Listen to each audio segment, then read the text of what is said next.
جی السلام علیکم dear and respected thinkers. پہلا سوال آج جو ہوا ہے بڑا اچھا سوال.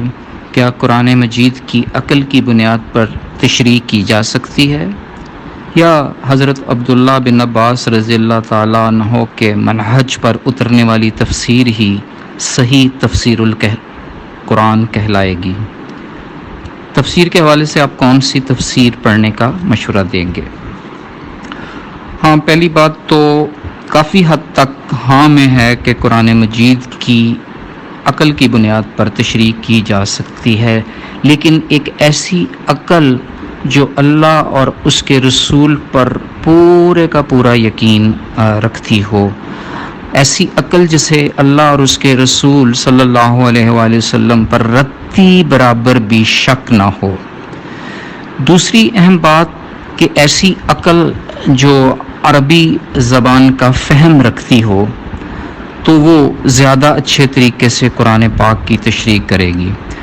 عربی زبان کا فہم ہر لحاظ سے زبان کی لنگوسٹک بھی سمجھتی ہو اور اس زبان سے ایسوسیٹڈ کلچر بھی، کیونکہ اگر ہم قرآن پاک کے نزول کے وقت جو عرب کا کلچر تھا اگر ہم اس کو انڈرسٹینڈ نہیں کریں گے تو پھر ہم تھوڑی سی خطا کھا جائیں گے قرآن مجید کی تفسیر کرتے ہوئے. تو ایک بڑی ہی پختہ اور میچور عقل جو عربی زبان کو بھی جانتی ہے، جو فنا فی اللہ اور فنا فی الرسول بھی ہو چکی ہے، اور جو عرب کے اس وقت کے کلچر سے پوری طرح آگاہ ہے، وہ عقل یقیناً قرآن مجید کی تشریح کر سکتی ہے، اور یہ تشریح کافی حد تک بہتر ہوگی. پرفیکشن تو قرآن بذات خود ہے. رہی بات حضرت عبداللہ بن عباس رضی اللہ تعالیٰ عنہ کے اصولوں پر اترنے والی تفسیر، تو دیکھیں مفسرین میں سے ہر ایک نے اپنے اصول بنائے اور ہر ایک کے اصول قابل احترام ہیں. تو وقت کے ساتھ ساتھ جیسا کہ علم بھی پروان چڑھ رہا ہے اور قرآن مجید کی ایک ایک آیت کا مفہوم بھی اپنی بڑی ہائی لیول کی گروتھ پر ہے، جو ہمیں ہر آنے والے دنوں میں نیا مفہوم دے رہا ہے. تو چونکہ نالج کی گروتھ ہو رہی ہے، نالج کی اس گروتھ کا فائدہ یہ ہے کہ قرآن کی جو ان ڈیپتھ انڈرسٹینڈنگ ہے وہ اب کھلتی جا رہی ہے.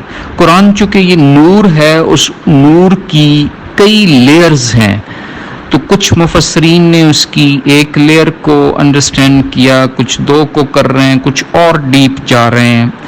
تو تمام کی تمام تفاسیر اپنے اپنے تئیں عقل کی بنیاد پر ہی پرکھی گئی ہیں اور عقل کی بنیاد پر ہی لکھی گئی ہیں، بلائنڈلی انہیں نہیں لکھا گیا. تو اس کا مطلب ہے کہ ہر تفسیر چونکہ عقل کی روشنی میں لکھی گئی اور عقل کی پختگی ہر دور میں مختلف طریقے سے رہی، تو پھر ہم یہ کہہ سکتے ہیں کہ تمام تفاسیر اپنے اپنے تئیں ایک اچھا مقام رکھتی ہیں.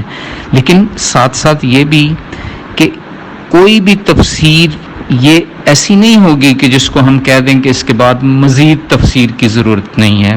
تفسیر کی ضرورت تا قیامت رہے گی، یعنی قرآن کو ڈیپلی انڈرسٹینڈ کرنے کی ضرورت ہمیشہ رہے گی. تو اس ضرورت کو کچھ آپ پورا کر دیں، کچھ ہم پورا کریں.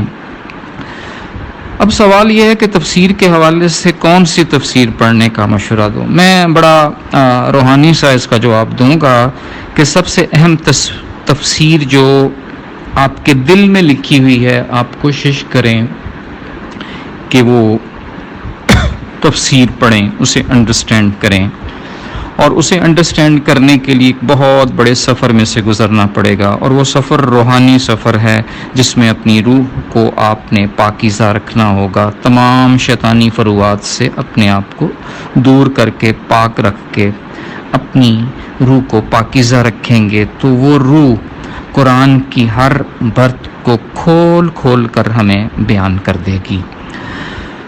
تو ہر تفسیر اگر فزیکلی جج کریں، روحانی طور پر یہ بات میں نے کر دی، قرآن، اس کی پوری تفسیر ہر انسان کے دل میں لکھی ہوئی ہے. کوئی اس کو پڑھ کر فزیکل تفسیر کی شکل دے دے گا، کوئی اس کو سمجھ لے گا، لینگویج میں نہیں ڈھال سکے گا، لیکن بہرحال ہر ایک کے سینے میں وہ تفسیر موجود ہے. اس کو پڑھنے کی کوشش کریں. اس کو پڑھنے کا ایک فائدہ ہے. اس کو پڑھنے کا فائدہ یہ ہے کہ بہت ساری تفاسیر جس میں لوگ ایک دوسرے سے اختلاف بھی کر جاتے ہیں، تو آپ اس اختلاف کی روش سے بچے رہیں گے. تو خود سے غور و فکر کریں، تدبر سے کام لیں. ہاں، ریفرنس کے طور پر آپ کوئی بھی اچھی تفسیر پڑھ لیں. مولانا مودودی رحمۃ اللہ علیہ کی تفہیم القرآن پڑھ لیں، غامدی صاحب کو آپ پڑھ لیں، ڈاکٹر اسرار کو سن لیں، جو بھی آپ کو پسند ہے اسے پڑھ لیں. لیکن فائنل آنسر جس کی آپ نے بات کی کہ عقل کی بنیاد پر تشریح، وہ آپ نے خود کرنی ہے. کسی اور کی عقل کی بیس پر آپ قرآن کو اتنا جج نہیں کر سکتے جتنا آپ اپنی عقل کی بیس پر، اور اس عقل کا کرائٹیریا، اس کی کوالیفیکیشن میں نے آپ کو بتا دی. فی امان اللہ. اللہ حافظ.